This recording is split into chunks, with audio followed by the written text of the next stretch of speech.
Ready? Okay, let's see what's to be reminded, just to start with.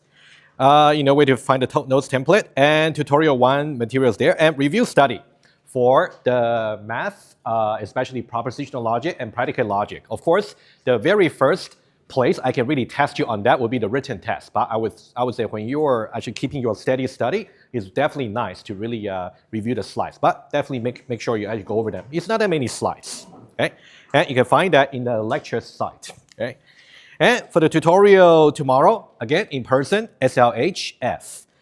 Tomorrow I'm thinking about two things, but I will see how we actually go for today. Today is mainly just about going over some important properties for big O, because we talked about definition last time. I want to start with the properties, just to clarify some very common misconceptions. We'll talk about it, and then we do examples, right? We'll see if I can finish all the examples I really plan to have, and then if not, then we may have to turn some of them into tutorial exercises, right? We'll see. Tutorial is just about going over exercises. Tomorrow, I definitely want to do a little bit about dynamic array. I will try to see if I can at least give you guys some background, and then some stuff you can definitely do a little bit of code tracing yourself before tomorrow. Okay, I'll let you know exactly what to do. Okay. And then if you actually go to the lecture site, I just did some very quick updates before today's class. You will see that week number 2, you can definitely still expect the things to be updated by tomorrow, but for tonight.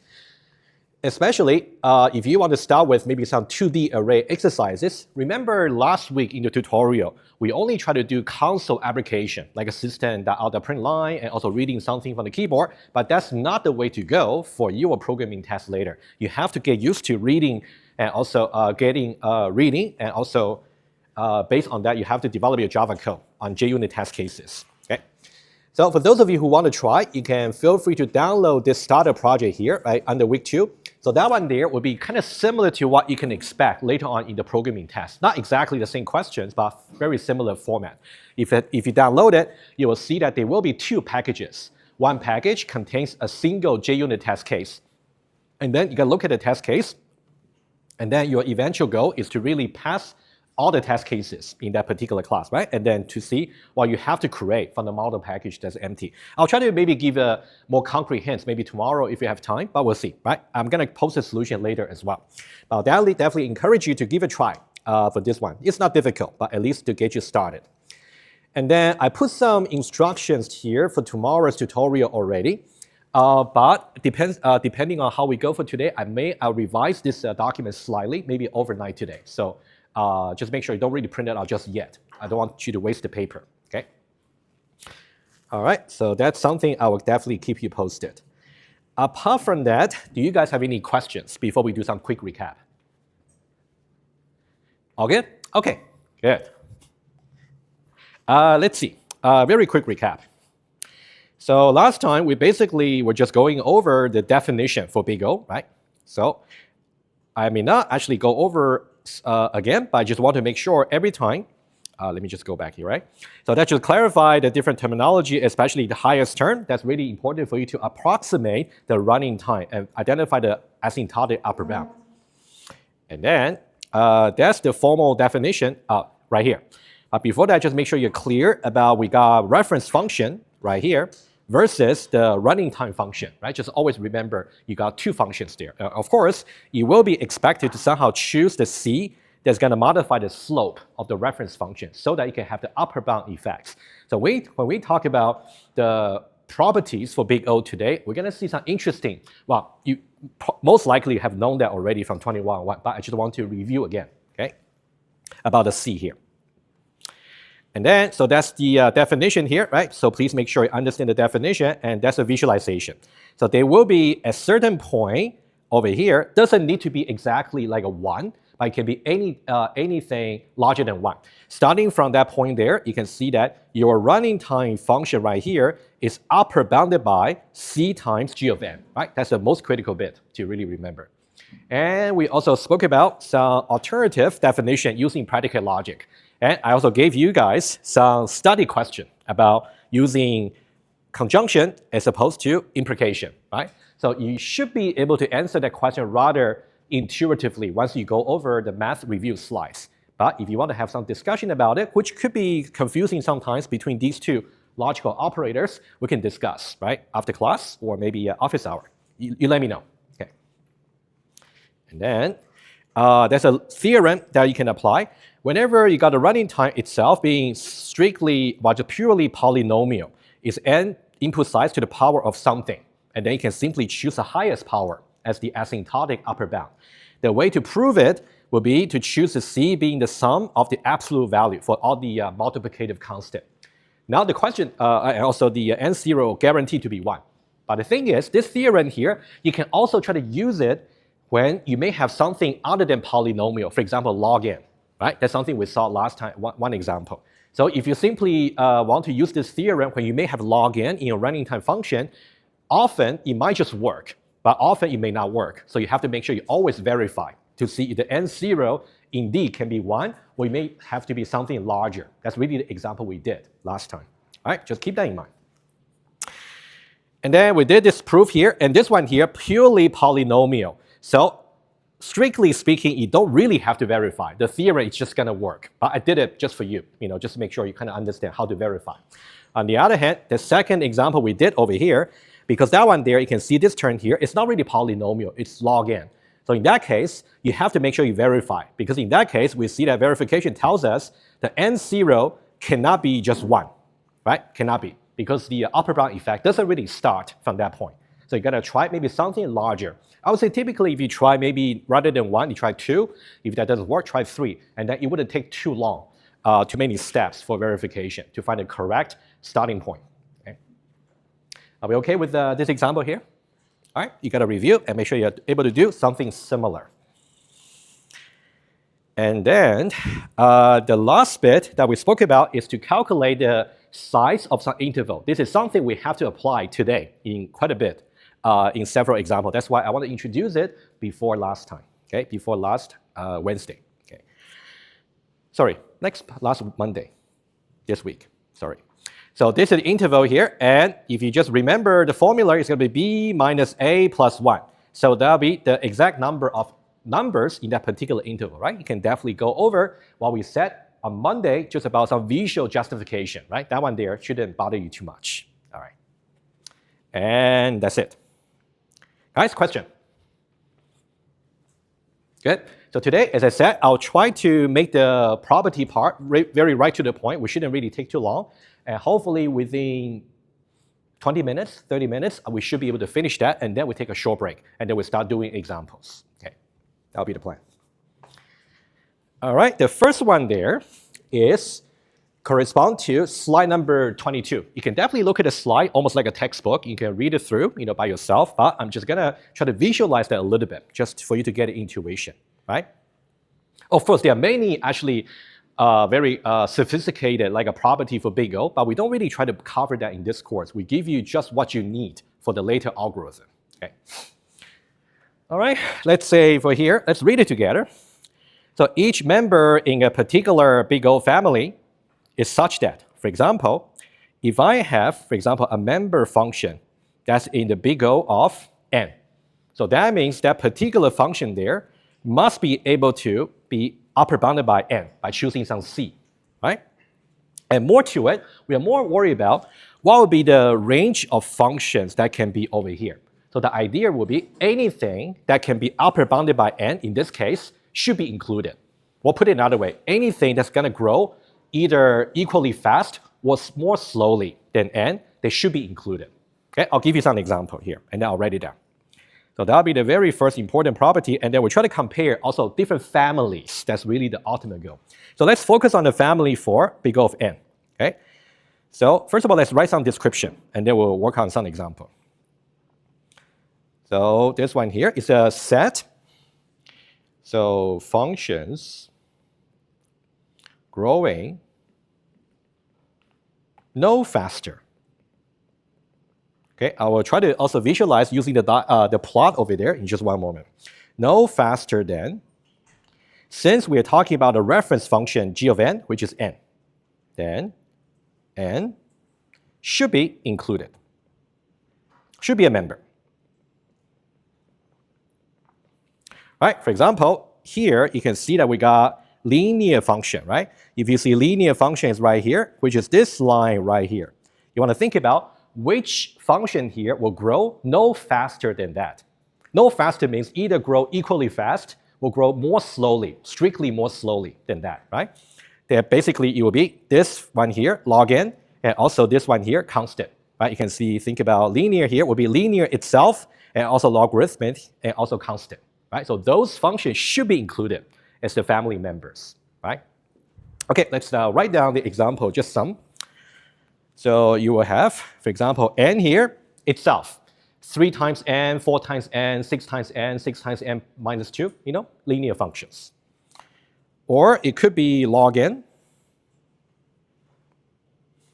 and also n to the power of 0, and you can think about it's simply just constant, right? So these are the ones you will see on the plot. Another one would be, you can think about square root of n. You can also try to plot it yourself. Square root of n is also going to grow more slowly, asymptotically than linear. You can double check yourself too, right? So these are the 4 typical examples that should be included in the family. Okay, so here, another way you can think about more formally. When we say no faster than,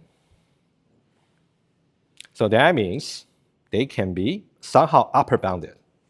Can be upper bounded by n here, the reference function, times some multiplicative constant you choose. Of course, c here can be arbitrarily big. All right?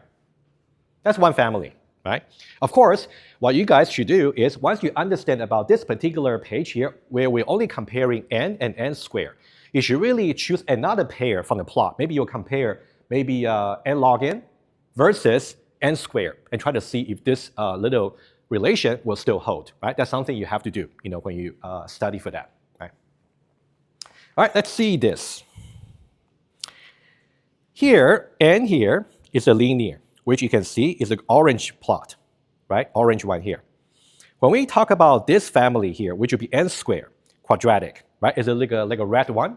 You can see that one is strictly faster than the linear, right?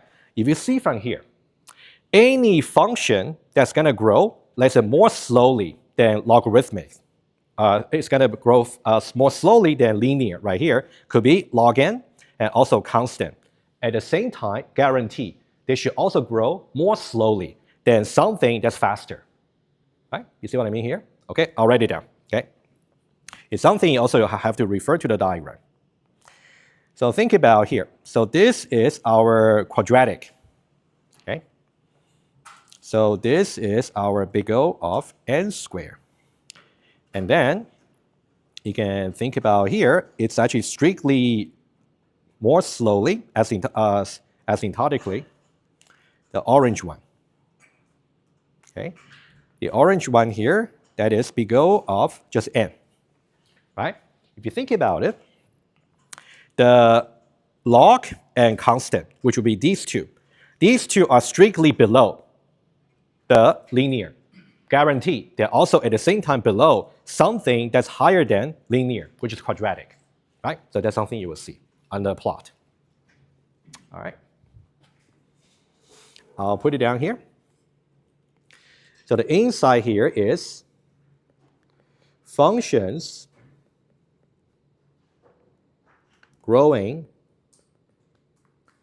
no faster, okay, than linear, which is big O of n, guaranteed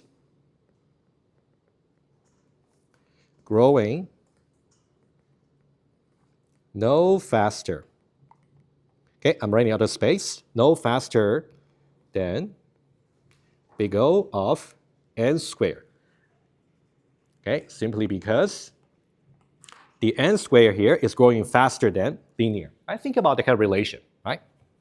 So that's from the plot. Let's see from the set diagram right here. So that would mean these functions guaranteed to be upper bounded by n. So they should appear also as a subset right here. Let's write it right away, right? So if we think about right here, this is some set. Everything in this set over here should be also as a subset right here. I'm saying subset in a little bit looser sense, but something that we have to make it stricter a little bit later. Okay, that'll be the next page. So you can think about this family over here is the big O of n, where we got, the n, also log n, square root of n, and also the constant, right? But there's something more, right? So now I can have something like, let's say, n squared, also n log n. So what's so special about such functions, right? Those functions are going to be upper bounded by n squared, right? You can see this can be upper bounded by n squared. This can also be upper bounded by n squared. You can actually choose the C and N zero to prove it. However, these functions fall outside this family, which means doesn't really matter how large the constant C you might choose, and then multiply to n. You can never use C times n and use it to upper bound n squared, or you cannot use it to upper bound n log n as well. All right, so that's a very important thing to see as well. Okay, I'll write it down. So for example, let's say n log n. Okay, this one here, upper bounded by n squared. That's why it belongs to this family here, but cannot be upper bounded by n, which is referring to this family reference function here, right? You can see n here and also n here. And despite how large the C you might choose, just doesn't matter. I'll give you another example just to illustrate, right? It's a very important property to know. Despite how large C is chosen. Okay. Guys, any questions up to now? All good? All right. Let's now move on to some continuation of the discussion, right? So we're still talking about something related to slide number 22, but now let's have a multiple choice for you, okay? Maybe you prefer that, right, to a short answer. Let's say I have two families over here. Oh, actually, let's just reuse the two families. Big O of n, and I want to put something here. Big O of n squared, all right? And then I got choices.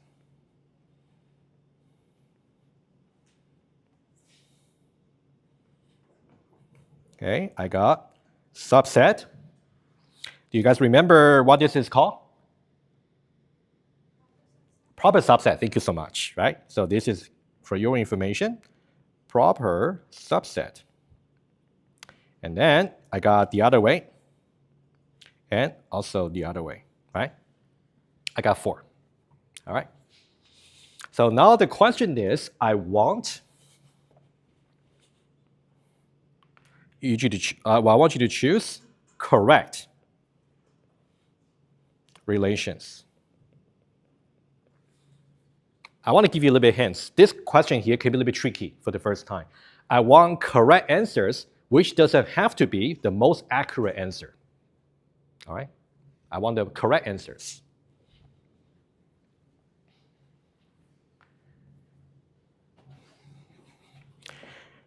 Just to begin with, do you guys know the difference between these two? Oh yeah? Okay. Just in case you are not exactly sure, why don't we write it down? Diego, since you said yes, right? Yeah, tell me. Yeah. Sure. So the first one is just a subset, which means that the set on the left can be either smaller or equal in cardinality than the set Okay, on the that's right. good. And the second one is proper subset, which means that the set on the left is strictly smaller in cardinality than the set on the right. Yeah, I kind of agree. Yes, exactly. But let me write it down a little bit more formally. And this will be something you also saw in maybe your 1019 or, 1019 possibly, right? Or 1090. I'm not exactly sure. All right, let's take a look. Just an aside. Whenever you say S is a subset of T, right? You're basically saying, well, you can use for all, right? That's something you guys have to study.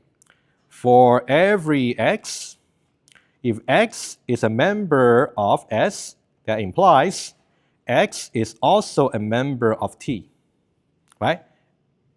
A very precise definition right here.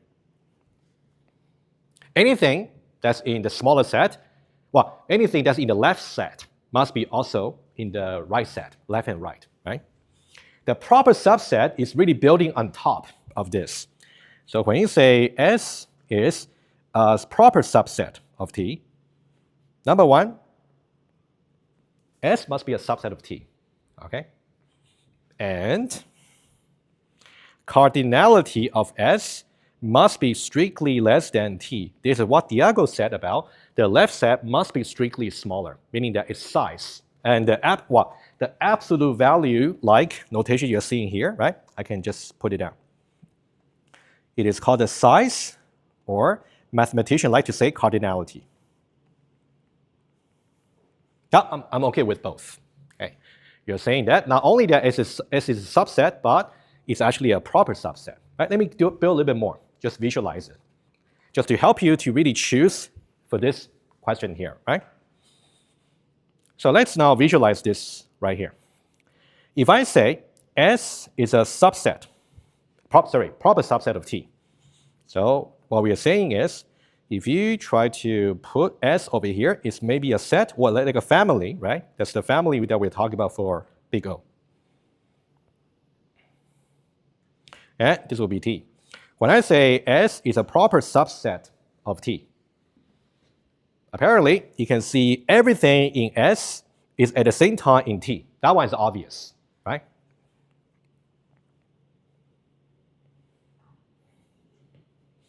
This one is also a member of T.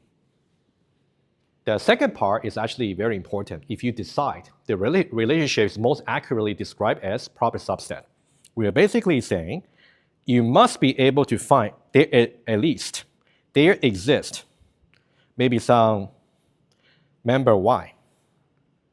And then Y is in T, but Y is not in S. Okay? Okay so far? Right? So that's more like a general, maybe a theorem or definition you would have seen in your earlier math course, but now we're applying this in the context of big O, because big O itself is more like a family, like a set, right? That's why I'm referring to it. All right, so now you got everything you need. Back to this question. Correct relations. Anything that will evaluate to basically true. 1 and 2? Okay. Anybody got different thoughts? Or you think that there should be only one answer? Everybody, you think there should be 2 answers? Oh yeah? Okay. It turns out, yes, there will be 2 answers. Okay? Be careful. Okay. These 2 are correct. And for this one here, just help you understand a little bit more, you can think about when I say S is a S is a subset of T, it would be the same as saying, number 1, S might be a proper subset, or S is exactly equal to T. We're kind of splitting that into 2 parts using a disjunction. You can go either case. However, if you go back to our definition for this 2 family, can these 2 family be equal? No, because you can see at least one member there is not existing in that set. You can see that this one here should be false, but that's okay. False or anything is not going to have any impact. So this remains to be a correct option, but that one there is not very accurate. Okay. So you can think about, we know already big O of n equals big O of n squared is simply false. We know that pretty well, but this false over here isn't going to impact anything. It will still boil down to S proper subset of T. That's the more accurate, right? So be careful here. If I only ask about which relations are correct, 1 and 2 are correct. Even though 1 there is a bit not exactly accurate because you're mentioning the scenario where they're both equal, which is totally impossible, as we saw earlier. All right? So this would be the final answer. That's both correct and also accurate. Correct and accurate. Okay, so I'll put that right here, correct and accurate. If I didn't mention anything about accuracy, you can choose both. But if I want to have the most correct one, you should really say that. So on the slides, it's really just showing to you the most correct, the most accurate version. Okay. Question here? Okay. Okay. Let me just draw one more diagram. Okay, and then we can move on. So for this one here, if you think about if I got big O of n is more like a S, and the strictly larger family over here is big O of n squared. Anything that can be upper bounded by big O of n can also be upper bounded by n squared. So this can also be upper bounded by n squared, right? On the other hand, since it's a proper subset, there exists at least one function over here that can only be upper bounded by n squared, but not the other one. That's why it's outside that smaller family, right? This one here cannot be upper bounded by n. All right? Questions? Okay? Okay, sounds good. One more thing I would like to talk about, okay? That one there is just saying, when I say this, anything that's inside the difference between n squared and n, right? Basically right over here, you might be thinking, what if I choose some c that is so large, which should be possible to create upper bound effects, right? That might be what you're thinking. No, okay, that's a straight no. But let's see, I'll give you another example here. This will be like an easy example to illustrate, but you can definitely choose like a different function to really verify, okay? So let's see one more, okay? What I will do is, let's talk about two functions over here. So let's talk about big O of n to the power of 0, basically 1, right? It's a constant function. We know that most accurate of saying that is a strictly, so it's a proper subset of something that's higher power, n, right? You can think about, they can see 0 strictly less than 1, right? So this is something we know that's most accurate. Right here, let's start with this. So what we want to really show you very quickly is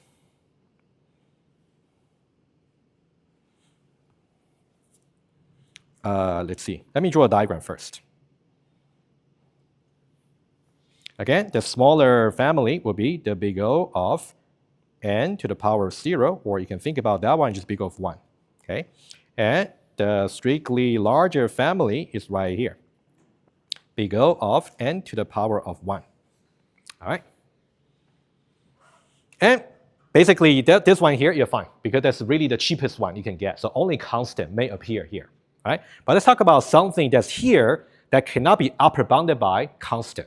Right? I want to show to you, doesn't matter how large the c you might choose and multiply by this. You just cannot upper bound anything that's here. That's why this thing here must sit outside the constant big O family. Okay? So let's say, for example, 3 times n. Okay? 3n. So this function here cannot be upper bounded by big O of 1, despite how large c is chosen. Okay, I think that this will be another nice example here. I want to link something to your math review lecture. Okay, I kind of briefly mentioned that on Monday. In the math review lecture, I kind of review about the universal quantification and also existential quantification. And then I also talk about proving and disproving strategy, right? This will be somehow related to it. Okay, I'll show you what I meant. Okay. So let's say we do believe that it is possible for you to upper bound this function here by constant, let's say. Okay? How do we disprove it? That's the thing, right? So let's say we want to prove that 3n is a member of, or I can just say is, big O of this one, or big O of 1. Of course, this claim here is not true. I want to show you how you can disprove it. Okay, that's the main thing. Okay, so let's say this is what we want to do right now. Okay, let's now apply the predicate definition that we did in the last lecture. Okay, if this were true, how can we formulate it using predicate logic, right? So proving this is as if we want to prove the following predicates. Equivalently, we want to show that there exists some constant C and also N0, right? And we say that C should be larger than 0, and also N0 should be larger than or equal to 1, right? Nothing new. That's something we said on Monday, right? And then we have this for all. For all, input N should be larger than or equal to N0. That means we can start from N0. As long as there's such N0, we're good.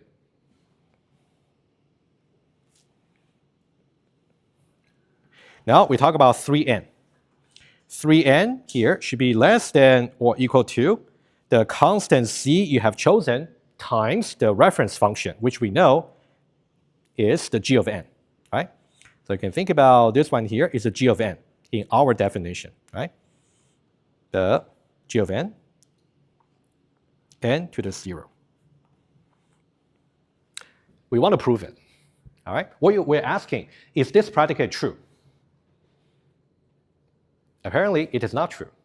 But how do we disprove an existential quantification? Put it intuitively. I claim that there is at least one pair of C and N0 for us to show that 3n is bigger of 1. If I want to disprove it, what would be my obligation to show to you that it is not true? We'll put it in another way. I say, there is at least one student in the lecture room who is going to get A+ at the end for the course. How can you disprove it? You somehow have to show that everybody just don't get A+, right? If you see what I mean, right? Sorry, did you want to say something? Go ahead. Oh yeah, something like that, right? Okay, good. So guys, think about this one here. It's a not complicated property, but it's a little bit tricky. You have to really know the logic well, right? So let me just move one step further. Okay, so now we want to disprove by showing that this thing over here is simply not true.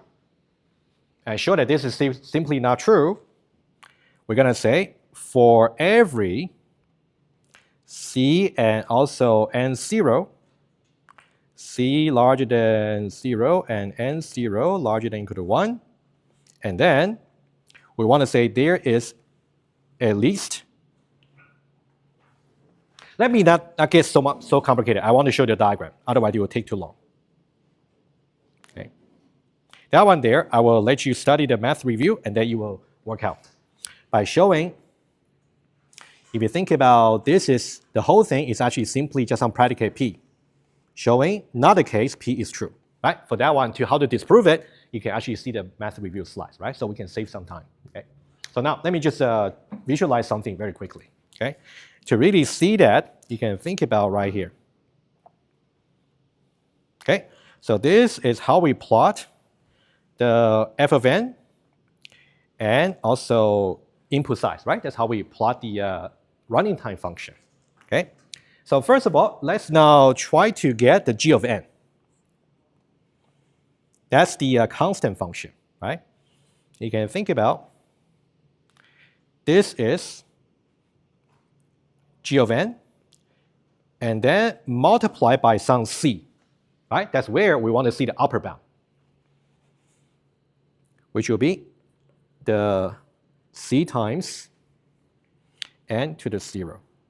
And let's say C is some very large value.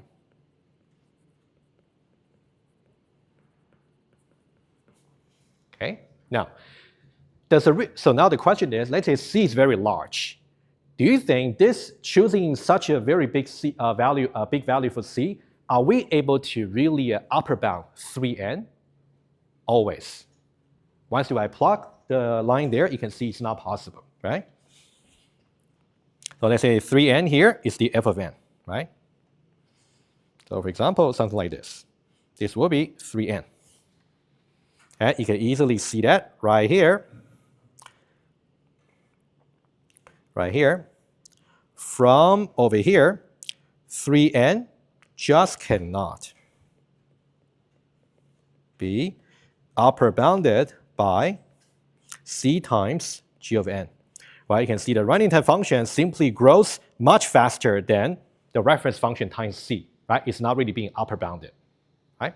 So this is more like a visualization to show that this one here, this claim here, is simply not true. Right? So, and then accordingly, we're saying that any function that belongs to the higher power family just cannot be upper bounded by the lower power family. Right? Intuitively, that's how you can think of it.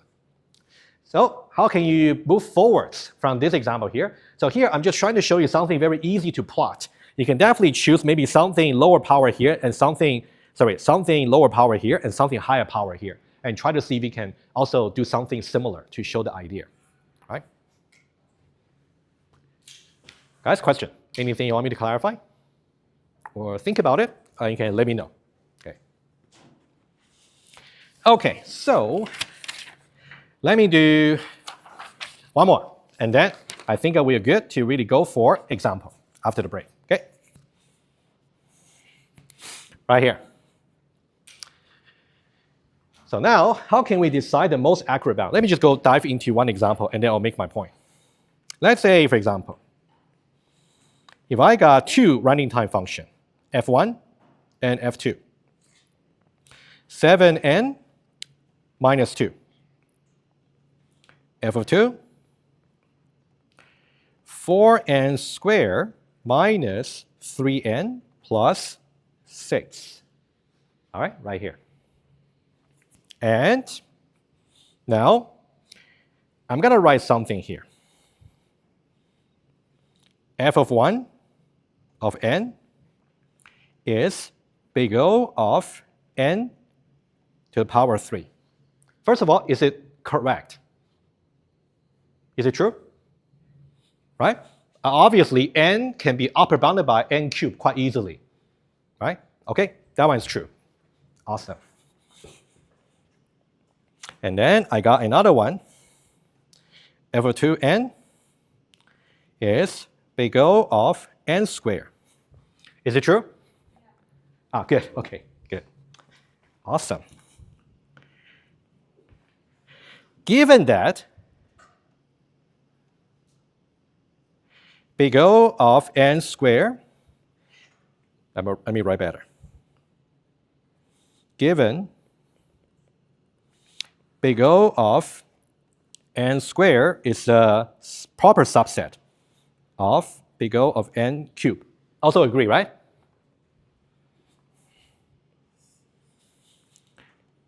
F2 of n is more efficient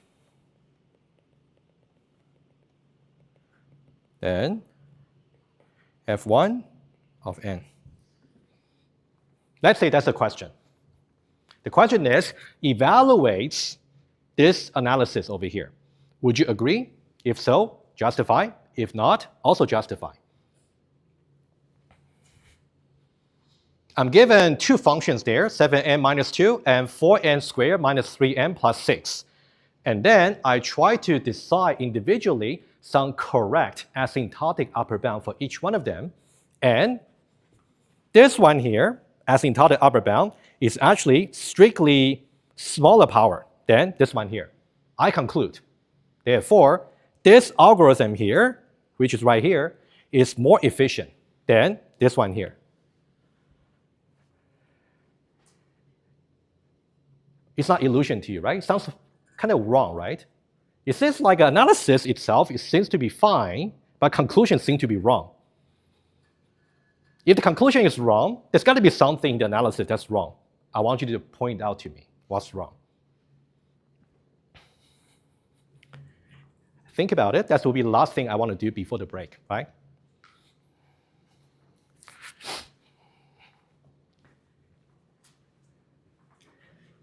This will be the kind of question you can expect on the exam, because this one here, obviously, okay, I can give you a little bit tip, because I think it's always good to mention some tip for you guys to think about early. Exam question like this, definitely you know that you should know the definition for big O very well. And at the same time, you also got to recall, Jackie mentioned that whenever you want to talk about bounds, there's a difference between being correct versus being accurate. Right? You want to keep those basic principles in mind, and then try to judge something you may have never seen before. Right? That's kind of the nature for the exam. I want you to really apply the basic principle in a creative way. Right? Of course, there will be some question you would have seen in the exam. There will be some question you may have never seen before. Right?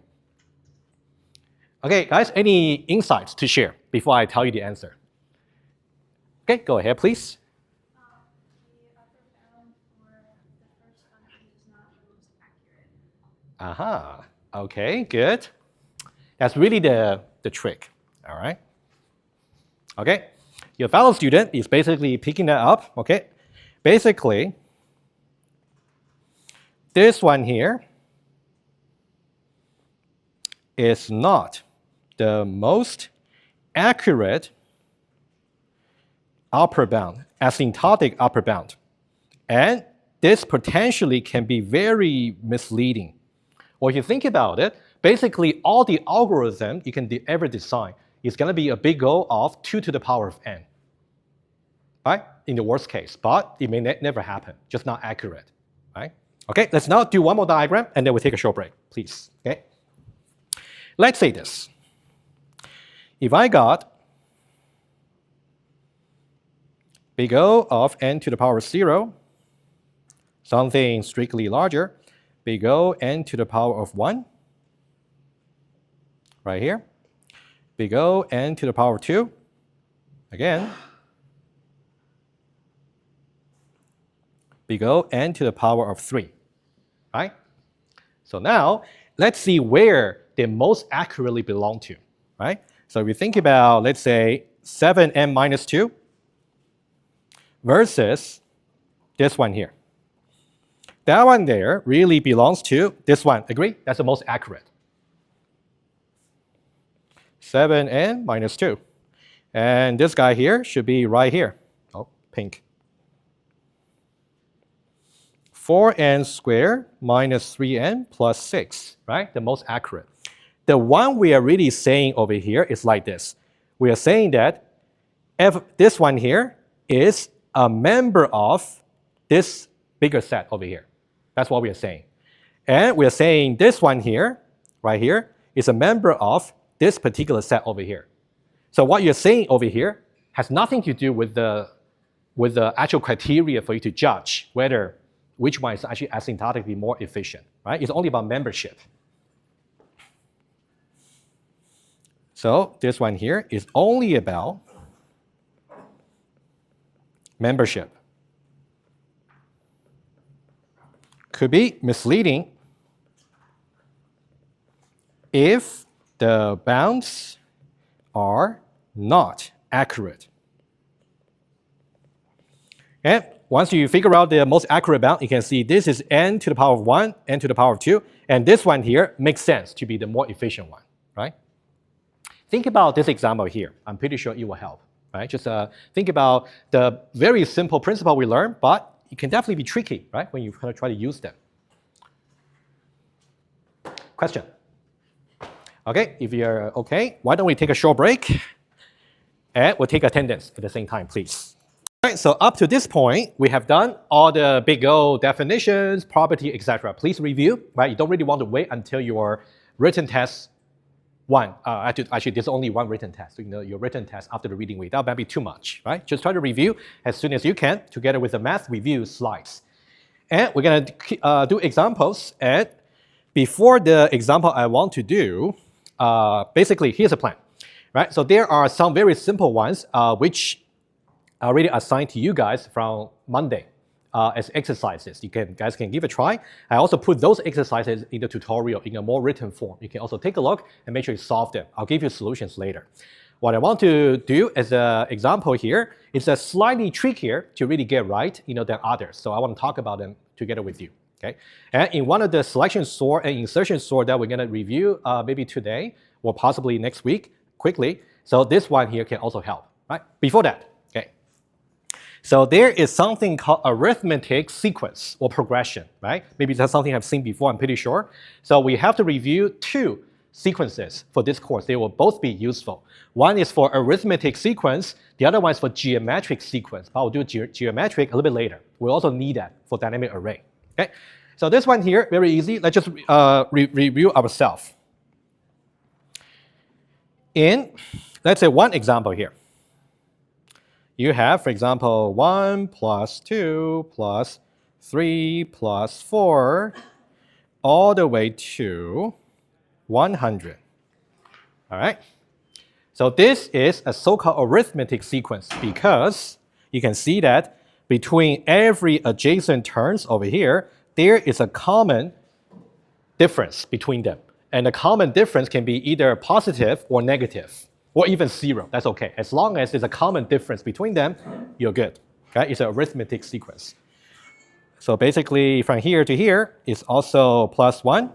All the way to, you can think about from the previous term to here, is also plus 1, right? 99 and then 100, right? It's arithmetic progression.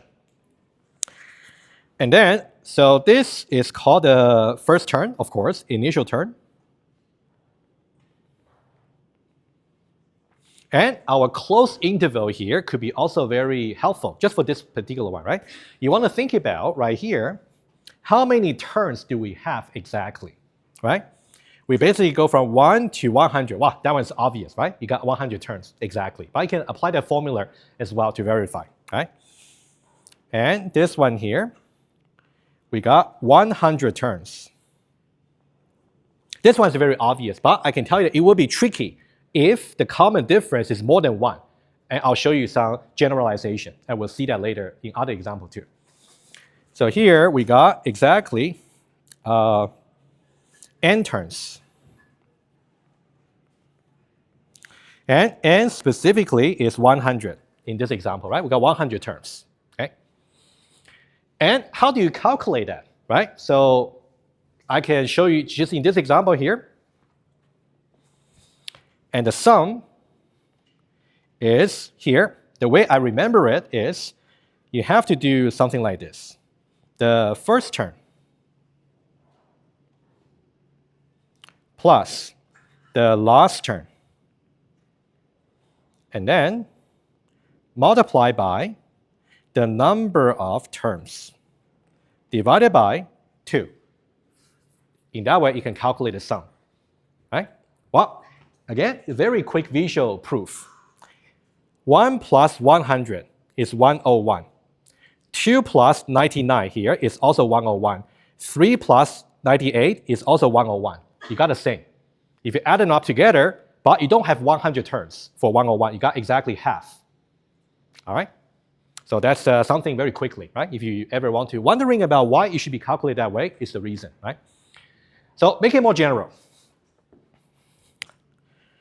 Arithmetic sequence can look like this. You have some initial term I plus I plus, the second term will be some common difference. So this one here is the initial term. And the C here is the common difference. And the way I try to write it down is actually easy for us to see the pattern, especially how many terms we have, right?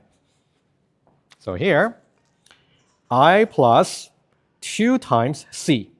Agree? Right? The next one, just plus another C. Okay?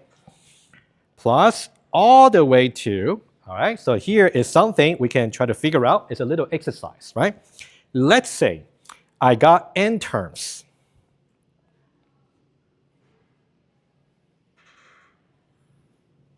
over here. Let's say I got n terms. Given that I got n terms, what should the last term be? I plus n times c?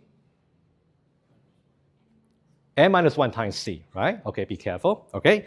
The subtlety here is actually really why I'm talking about this one here.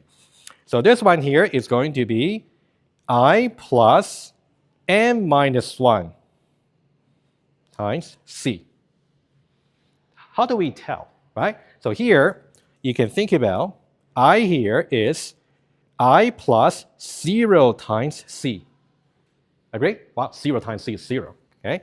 So now you're really calculating between 0 and also n minus 1. Right? That will be n minus 1 minus 0 plus 1, which will be n terms. This is just one way for you to see the pattern. This is very valuable because later on, when you try to figure out some algorithm pattern, sometimes it could be quite straightforward to figure out how many iterations, for example, you might have. Sometimes you may have to plug in some analysis to see the pattern. Right? So that's why I want to mention this one here. Okay? Okay, so now we are fully ready for the first example. Okay? Take a look at the code for just 1 minute. And since we are now in 3101, it should not be too difficult for you to just tell me the approximation about the asymptotic upper bound, the most accurate. And then we're going to show you the derivation process. Okay? Look at that for 1 minute. And of course, the one in line number 4, I highlight j equals I. So that means the inner loop, the loop counter j, somehow depends on the current value for the outer loop, loop counter I, right? But just to approximate what this algorithm will be for the running time, shouldn't be too difficult, right?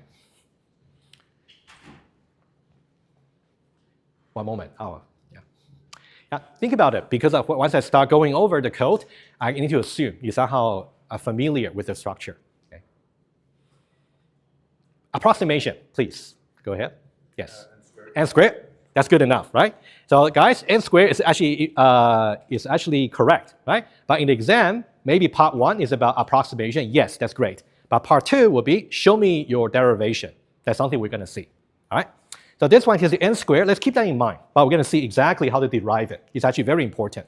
And this pattern here, we'll see that also later on when we talk about that Dijkstra algorithm, that greedy algorithm, shortest path, right? There's something similar to this, but a little bit more sophisticated to analyze. So this will be a very good warm-up. Okay? Okay, let's see this. Okay.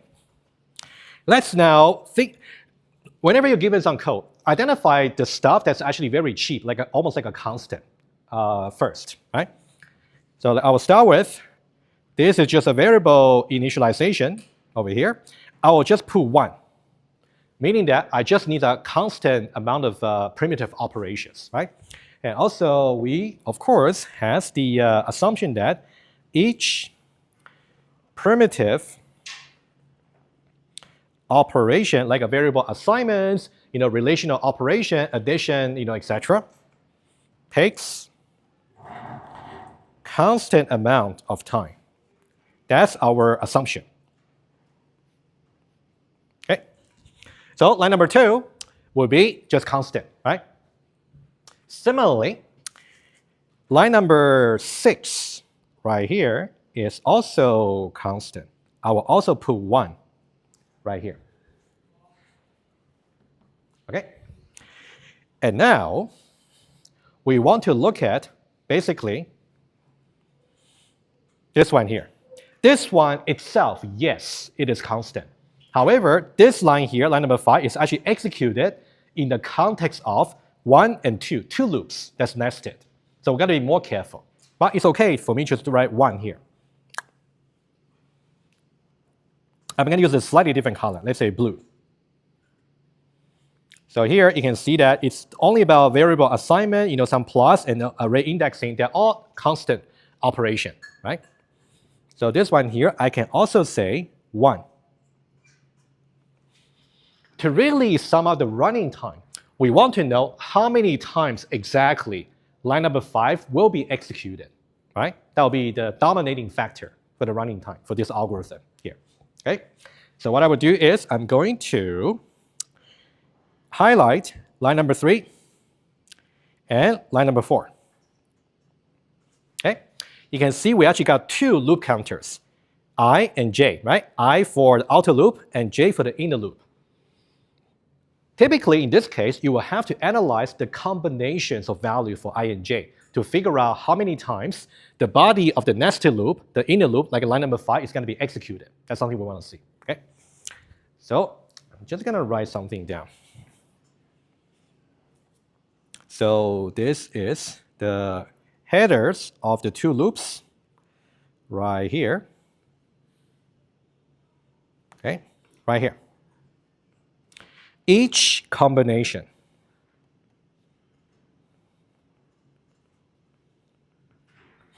of I and j, the 2 loop counters, one for the outer, one for the inner, corresponds to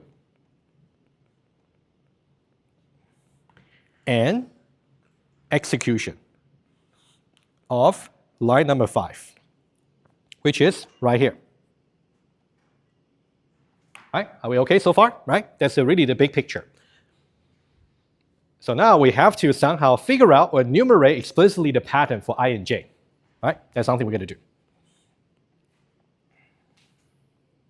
So what I will do is I'm going to, usually you can use like a table. Since we got I and j, think about each one of them is 1 dimension, where you can use a 2D table, right? To actually figure that out. Okay, let's see. So we're going to figure out the patterns of I and j. Of course, if that's only for the purpose of approximating, you know, I and j, each one of them is roughly about n. So you can say n squared. That's okay. But now the purpose is different. We want to see detailed justification, right? That's why you got to do things like this. Okay. Let's now start with the first dimension. Let's say I here, right? I here should be actually rather straightforward, right? So we can focus on the iterations, right? You can think about how many times this part over here. You can think about 4 and 5 over here. The number of execution of this depends on value of I. Because you can think about these 2 lines are the body for this outer for loop, right? Okay. So now question, how many iterations do we have for the outer loop? What make it easier for you, think about what will be the possible values for I for each iteration from 0 all the way to n minus 1. Not really n. N would be when you actually evaluate the condition to be false. So that one wouldn't lead to any further iteration. So we don't count that. Right? We're not really counting the precise one. So that one we can ignore. Okay. So that's pretty good. Okay. So what we're going to do is for I here, for I, it's going to be 0, 1, 2, all the way to n minus 1. And then, how many iterations do we have in total? N, agree? Now we can use interval, right? That's why we kind of use that. So the number of iterations is going to be 0 to n minus 1, which will be n, right? That's the first very important fact that we need. Okay, n. Okay, the first dimension. That's good. So now for each value of I, we need to figure out accordingly what will be the value for j, for the inner iteration, right? Let's do one by one. And for j, let me use purple. Okay, right here. Apparently, j is going to start with the current value of I. So for every iteration for the outer loop, j will be a different value, right? Could be 0, could be 1, could be 2, right? Okay. So j here, when I is equal to 0, what will be the j value? 0 all the way to what? Yeah, n minus 1. Thank you. All the way to n minus 1. Okay, let's enumerate all the values first, and then I will show you how you can interpret the table. One of the confusion your fellow students in the previous year also had was once you draw the table, see the pattern, no problem, but you kind of had the wrong interpretation of the table, right? Which is such a pity, really, right? You did all the hard work, all that's left is to interpret the table. Okay, and then when I is equal to 1, j will be from 1, 2, all the way to n minus 1. Because you can see the n value here is really fixed, right? When I is equal to 2, we're going to go from 2 all the way to n minus 1. And for the last iteration, do we have any value for j? We do, just 1, right? Just n minus 1.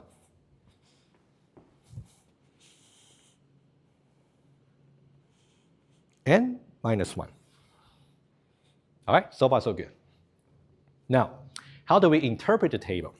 Our goal really is to check to see how many times line number 5 is going to be executed. Think about what this cell really means. Let's take a look, for example. When I look at maybe this particular cell, right, you can think about that's the intersection between 0 and also 2, right here. That one tells me the combination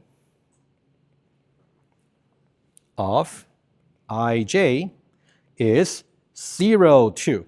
And the 0, 2 is going to be used for this line number 5.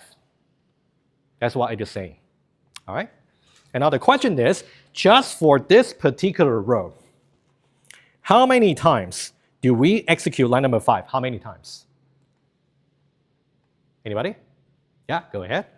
N times, because we go from 0 all the way to n minus 1, right? Okay. So this one here is going to be basically from 0 all the way to n minus 1. That will give us n. Okay. For the second row, we're going to go from 1 all the way to the same n boundary value. This one will be n minus 1. Everybody agree? I'm just using the interval, right? So here, from 2 to n minus 1, you can apply the little formula. That will be n minus 2, because I can already see some pattern here. I go from n to n minus 1, n minus 1 to n minus 2. Do you see something very familiar, the progression that we just mentioned? Arithmetic progression, right? That's something we'll get to very soon. All right? And now, let's go all the way to here. It will be starting from n minus 1, ending with n minus 1. That will give us just 1. That means when I is equal to n minus 1 and j is equal to n minus 1, that combination will trigger only a single execution for this line. That's how you interpret that. Okay? Good. Now, we are now able to sum up everything. Okay? Oh, actually, just before that, just for this. Okay? So the number of execution of line number 5, right? Remember, line number 5 is right here, right? This guy here. Will be this plus this plus this all the way to the last one. N plus n minus 1 plus n minus 2 all the way to 1. And arithmetic sequence sum, right? And again, the way I remember it is first term plus last term, multiply number of terms, divided by 2, right? Okay, let's put it down. So that will be first term, n plus last term, multiplied by, how many terms do we have? N terms, right? You can think about, we just go from n all the way to 1. But if you go it backwards, it's really from 1 all the way to n, either way, right? Multiplied by n, divided by 2. I think in the test or exam, up to this point is enough. You don't really have to tell me exactly. I'm pretty sure you know how to simplify, right? Up to this point, you will know that it's really a big O of n squared, because n times n, n squared. That's the highest term, all right? Up to here, you'll be safe to say is big O of n squared. That's the most important intermediate result that we have. But not yet, okay? All right, so now let's figure out the overall running time, which I'll put right here. Overall, the running time is going to be big O, right? First of all, we have line number 2, which is 1. plus, and also we got the last one, line number 6, which is also 1. Line number 6, right here, right? And now the big one, right? The one in the middle. So this guy here, we are talking about it at one go because we got a table already, right? That one there is simply just going to be n squared multiplied by 1. You can think about it, n squared is about the number of combination. And then this one here is the execution for line number 5, right? If you add them up together, n squared. Okay. Yeah, I think this one here is not too difficult. It's definitely doable. But I think I just got to make sure you understand about the steps of deriving it. We'll see something very similar when we get to later about the graphing algorithm. Okay. So maybe just to avoid confusion, I can just erase this part here. Okay. Big O of n squared. Right? The ultimate answer is this one here, right? Question? Okay, good. Okay. I got about 10 minutes. I would suggest, actually, so there's something about insertion sort, selection sort. That's something I can maybe talk about maybe in the beginning of next Monday, right? We'll finish that and then we can go on to trees about the course, right? I'll leave that to next Monday. And I want to prepare you for the tutorial tomorrow, all right? So let's talk about some background, okay? So insertion sort, selection sort, we'll do that next Monday, okay? But let me just give you some background, which should be just right for 10 minutes, okay? Just give me one moment. Good. So the slide, I will also encourage you to take a look, maybe before the tutorial tomorrow, okay? So just for now, we are going to skip. So this is the thing we just did, right? That's on the slide. The slide is a little bit simplified in terms of step, but you want to refer to the annotated notes on the iPad for the process. And starting from slide number 29, the insertion sort, selection sort, I'll skip it just for now. We'll revisit that on Monday. Okay. Selection, insertion. You can also feel free to take a look. That's something should not be new to you, right? We are just reviewing and also doing some exercise on the asymptotic upper bound. Okay, this one here, right? So now we want to talk about the idea of dynamic array. So I'll sketch intuitively about what's going on, but I would suggest you guys, for tomorrow's tutorial, do the following. Please take a look at slide number 34. Okay, that's something, take a look at Java code because we need Java to understand. Okay, take a look at slide number 34, which will give you some idea about what if the array is not dynamic, which I will also sketch intuitively.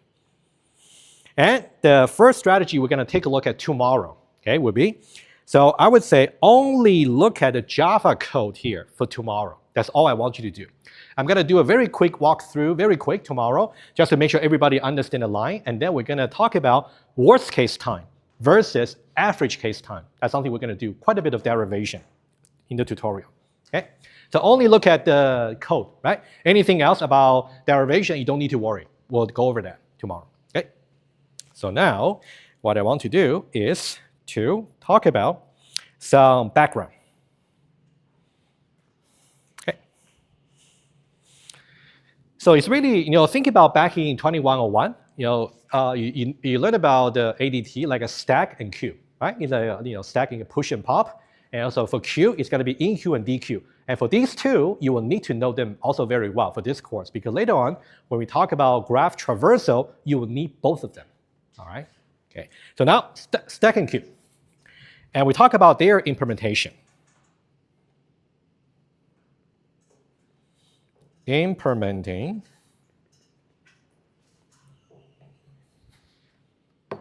stack and queue.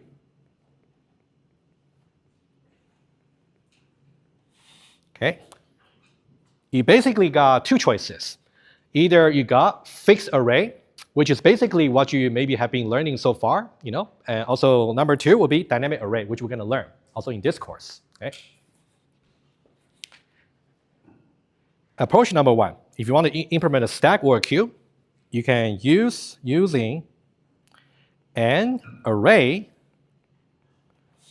with some fixed capacity or length. Let's call it just max, okay? Maybe there's a constant you define, could be 100, could be 200, right?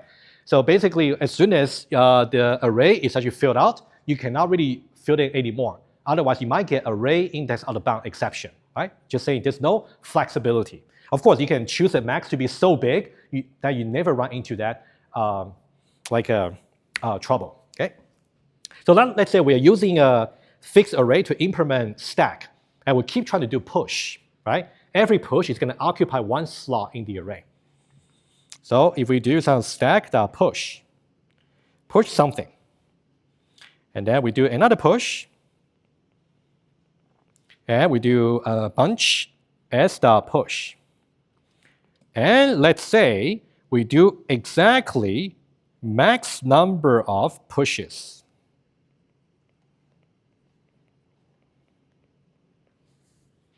Now, I want to do one more push.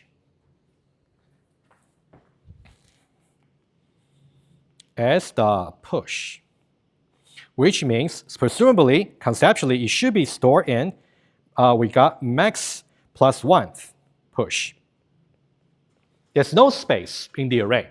So typically, if that's the array you're using, there are two possibilities. Either you can simply let Java throw back array index out of bound exception to you,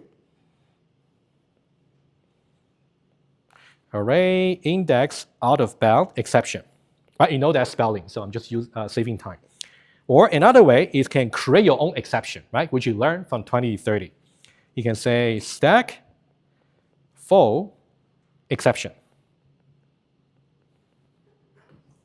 Right? Either way, that's what we know pretty well. So now dynamic array is a different idea.